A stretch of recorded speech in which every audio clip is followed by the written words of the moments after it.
Hey YouTube, how's it going? It's Drizzle. I haven't done a video in quite a while, and I've just been off my computer a bit, and I did sell my 1080 Ti's. The reason for that is that the 11 series cards are going to be coming out here fairly soon, and I wanted to get them sold and get pretty good value out of them. But I've been wanting to play with a Vega card, and then I kind of decided that I'm not going to get the 1180s. I'm going to wait for the 1180 Ti's to come out. So I decided I'd go ahead and get one of these and just give it a shot for the fun of it until the 1180 Ti's come out at the end of the year or the beginning of next year, whenever the heck they actually come out. So, anyways, I figured I'd go ahead and grab one of these, and they had come down in price quite a bit.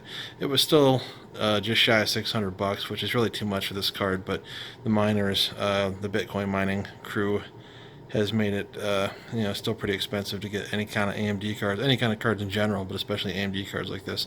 But I thought, what the hell, I'd play with it for a little bit, and then if Bitcoin mining continues to be a thing and continues to be a fad, and not just Bitcoin but the cryptocurrencies in general, these things retain their value pretty well. So someone will probably pay me more for it than I spent on it at some point. Because I spent just shy of $600 for it, and if I can sell it for even $600 in a month or two, then I'm not out anything. But with that said, this is the Gigabyte Radeon RX Vega 64. We've got 8 gigs of HBM2 high bandwidth cache memory. This is the WindForce overclock edition of the card. So it's got 2 fans on there. From what I understand, these cards are pretty hot, so it's a good idea to have, a non-reference edition.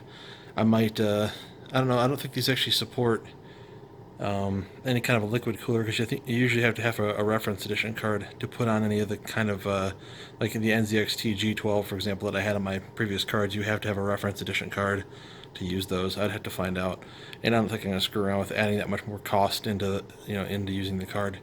But with that said, here I'll get the box open in a second. We can have a look at it and see what comes with it. Be right back. Alright, so I open the box up here. It doesn't really come with very much. Not really a whole lot in the way of an actual manual or any kind of paraphernalia that you usually... I don't know, I guess it depends on one company to the next. Anything I bought from EVGA always seems to have like posters you can put on your wall and all kinds of interesting things. This is pretty much a driver disc, which you really wouldn't use anyway, because you're going to go ahead and download the drivers from the AMD website. I mean, anything on that disc is going to be outdated. It has a single, this is 6 pins to 8 pin PCI Express power adapter, because these cards take a pair of 8 pin connections, and a lot of people's power supplies probably don't have that. Mine does, so that won't be a problem, but that adapter's handy in case you need it.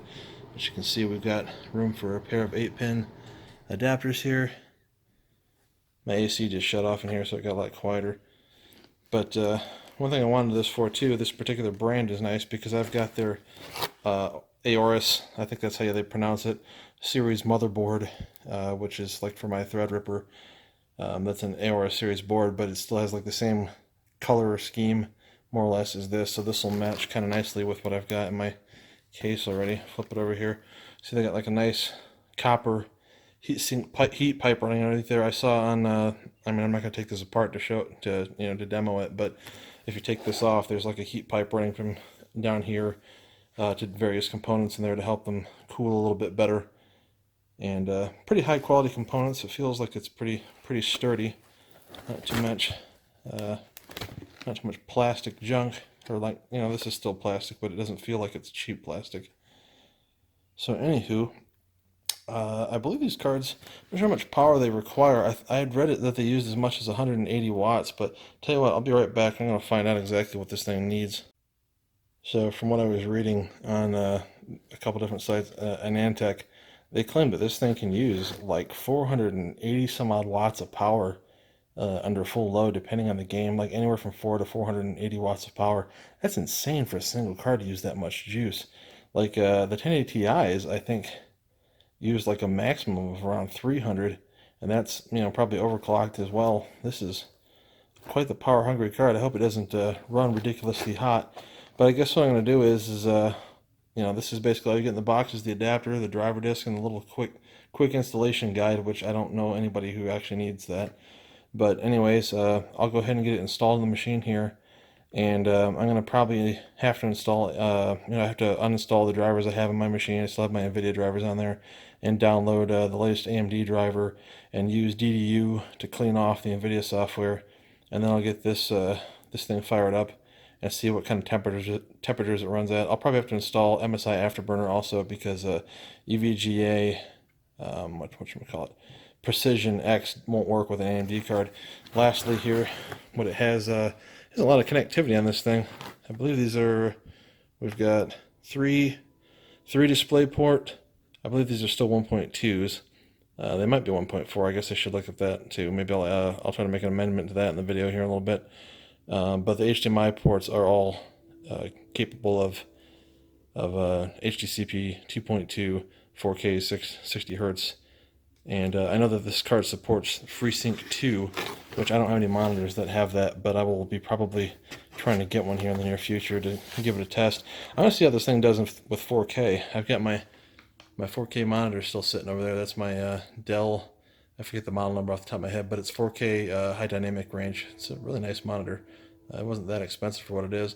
But Samsung has their, I think it's the CHG70 series, their QHD, but QLED, 2560 by 1440p, 144 hertz, HDR, and they have FreeSync 2, which this card supports, and I would like to see how that compares with my experiences with G-Sync.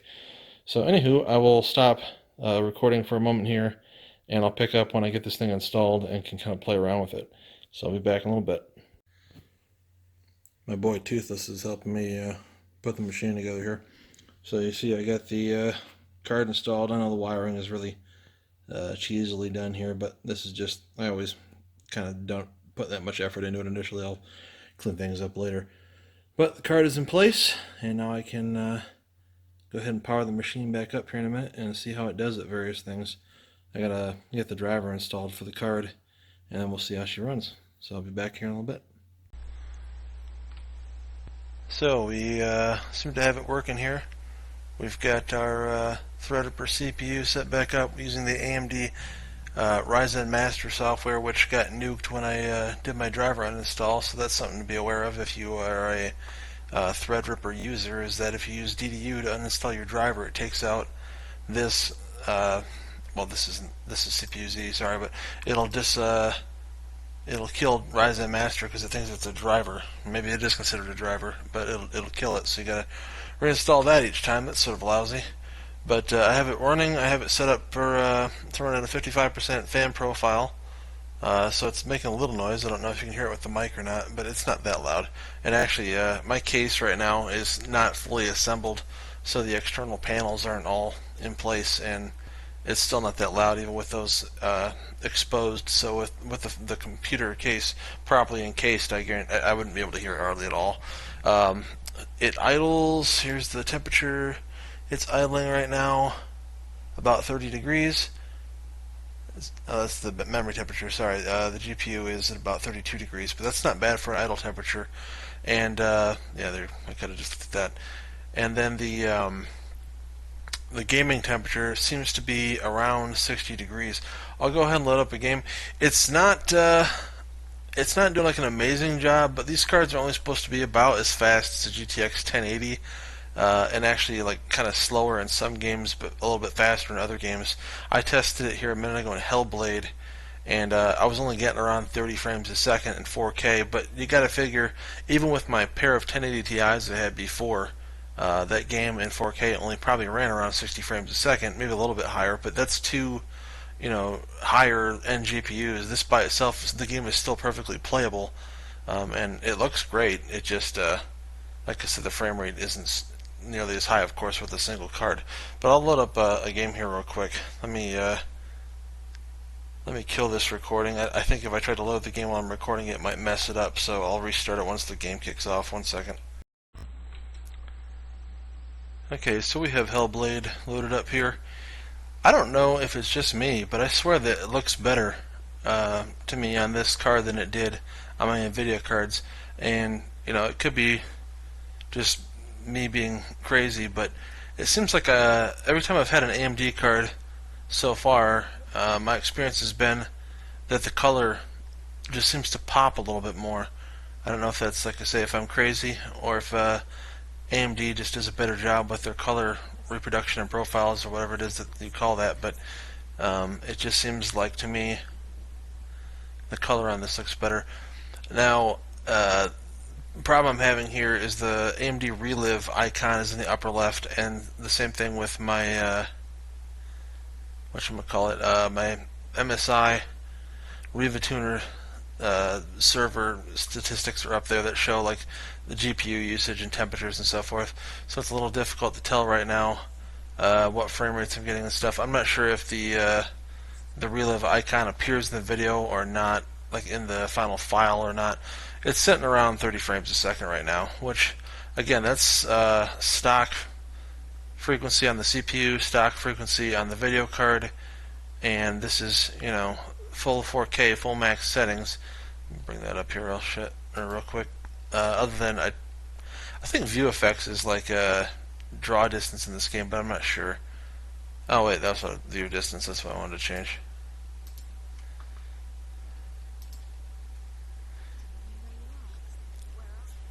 But yeah, like I say, the game looks really seems to look better to me than it did on my video cards. That could just be me being crazy, like I say, or I don't know what's wrong with me. Sometimes I think things look, you know, like nostalgia or whatever.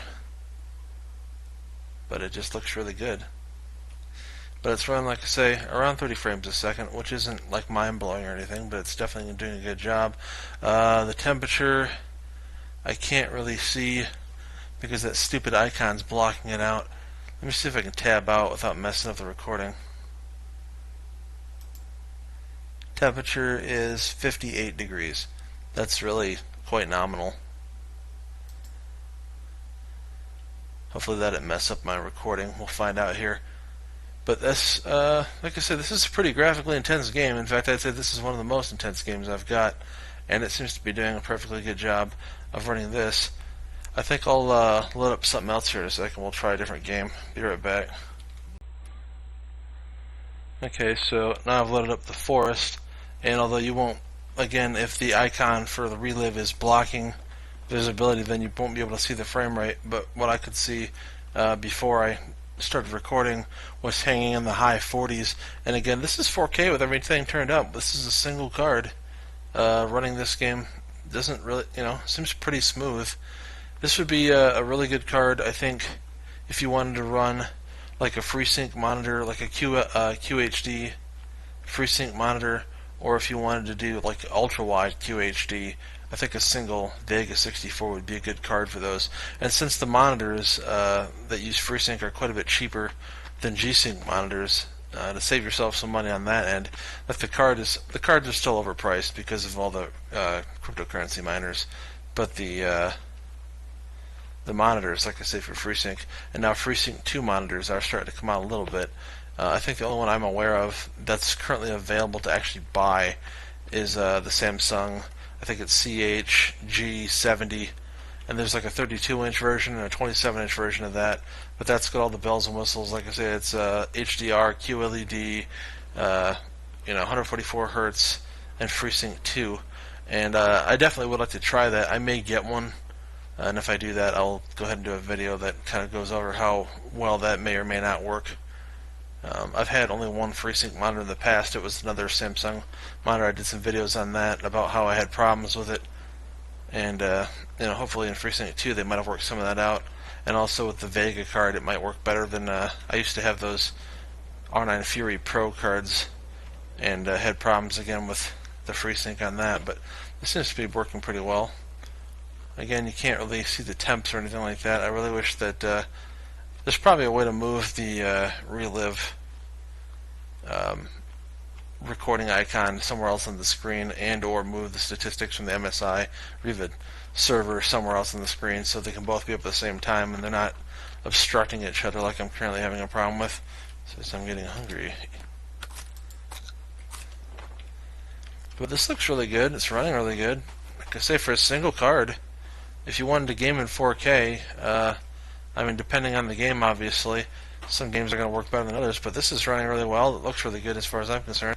And I think I might even have a graphics mod installed in this, like Well, I did at one point. I don't think I do right now. Never mind. But it doesn't look bad. I think I'll try to run a benchmark here real quick, and then I'll show you guys the results, and then I'll probably go ahead and conclude the video with that. But I think I'll go ahead and set up and run through 3D Mark real quick and see how it does, because that would be, of course, a good test to see how it compares with some of my previous stuff. I think I have some benchmarks in my history on their site with different card combinations, like like a single 1080 and a double 1080, and then a single and then a double 1080 Ti. So hopefully I still have that information in my history on the FutureMark site, and we can see how this card measures up to some of its brethren. Of course, this will be just its stock frequencies. I don't want to screw with overclocking it just yet. But I will be right back. I'll go ahead and run through that benchmark, and then I'll show you the results, and we'll see how it goes. Be right back. Alright, so we've got our benchmark results. I'll try to zoom in here a little bit. This is, on the left here, a single 1080 Ti with the Threadripper chip. And then here on the right is the single Vega 64, also with the Threadripper chip. And as you can see here, of course the 1080 Ti wins, but actually, not too bad. Not sure why the combined test is doing so poorly there. I think that might have been before I got Ryzen Master software, actually, because when the chip is in, it's got two different modes for Ryzen. There's gaming mode and creator mode. Creator mode is enabled, all the cores are enabled, but they kind of run at a lower frequency, and it just doesn't seem to work well for gaming for some reason. It's like it doesn't distribute the workload very well. And like games that don't take full advantage of that many cores just don't run very well. But and so like the GPU also seems to like it gets bottlenecked by the CPU. But when you enable gaming mode, it shuts off half the cores, but the remaining cores run much better, and then the GPU doesn't get bottlenecked, and then you get better overall frame rates and so forth. So honestly, this might be a bad comparison, because again, this seems to be based on this combined test. That's the physics test. It should have done really well on that, and for some reason it did kind of poorly. Could be driver differences too, hard to say. But still, this is a really good score for a single card. I'd like to get a second Vega 64, but I'm not going to blow the money on it. I'm just playing with it basically until, like I said, the 1180 Ti's come out. And actually, Intel is putting out potentially a lineup of gaming GPUs. I don't know much about them yet. I've seen some people talking about them on YouTube, but I haven't really watched a video on it to find out a whole lot of information yet. It's probably all hearsay right now anyway. That's how it usually is until they, until they put the card out. You really don't know what it does. But yeah, like I say, pretty surprising how good this thing is doing for a single card. Yeah, it said the driver status wasn't approved either. It must be a fairly this is the most recent driver from AMD. I think it's like 18.5.1 or something. Where is it at? Yeah, Crimson 18.5.1. And I guess FutureMark doesn't recognize that driver yet, so there'll probably be an update to FutureMark here soon that'll recognize that driver. But let's see. Yeah, see, okay, that's the difference right there. I can tell by that Ryzen Master was still in creator mode because it hadn't disabled half the cores. The same number of cores, but only half. It disables them logically, so they're physically still there, but they don't do anything other than handle like memory control and PCI Express lanes. But otherwise, everything else we can see is the same system. Newer version of Windows as well. They put out that April update since I did this test here. In fact, I ran this in February of this year, so not that long ago. But anywho, runs pretty well. Pretty happy with the performance for a single card. I don't know. I wish AMD would be a little bit more competitive with NVIDIA's performance, but this is not bad though. And if you could get it at the actual MSRP of like $500, that's a really good card for that price. I wouldn't pay what I paid, which was closer to $600. It was just because I wanted to play with them and I was curious. And like I say, until the 1180 Ti's come out, I wanted something with a little bit more balls than this. I had a 1060 in here, a GTX 1060 that I got as part of a trade for one of my other cards. And the guy gave me some cash, that 1060, and a 4 terabyte hard drive for, he's a friend of mine, so we trade and do stuff like that all the time. But anywho, the 1060 wasn't gonna cut it for me. It's not really capable of gaming in 4K. This card, I would say, is sort of 4K ready. You still probably want two of them, but for QHD, like I say, I'm sure it's very good. One thing that's weird about this monitor, I can't really test anything in QHD on it because over HDMI, this monitor does not support QHD. Now, if I hook it up via DisplayPort, it does, but then you can't use the high dynamic range. So you have to choose between being able to run it at a lower resolution for some games or having HDR work. That's something I need to test too, is loading up Resident Evil on this at some point and seeing how that runs on a single card and see how AMD's HDR implementation is, because that probably is something interesting to check out. I know that ran pretty well on my other cards, but the game was pretty taxing. But anyways, long story short, I've been running off at the mouth here long enough. Appreciate everybody watching the channel. If you have any questions about the card, leave them in the comment section, or you can message me, and I will do my best to answer any questions you have. Appreciate people watching the channel. Maybe click the like button if it doesn't put you out too much. Maybe even subscribe to the channel. I'll try to do some more videos here. I've just been out of the loop lately a little bit on gaming. I've had an issue with some other things, and a laptop broke on me, and I've just been kind of not interested in gaming and not really interested in making videos here lately. It's just been sort of an annoyance, but I'm kind of back into it again, so we'll see. But appreciate everybody watching, and have a great one. Later.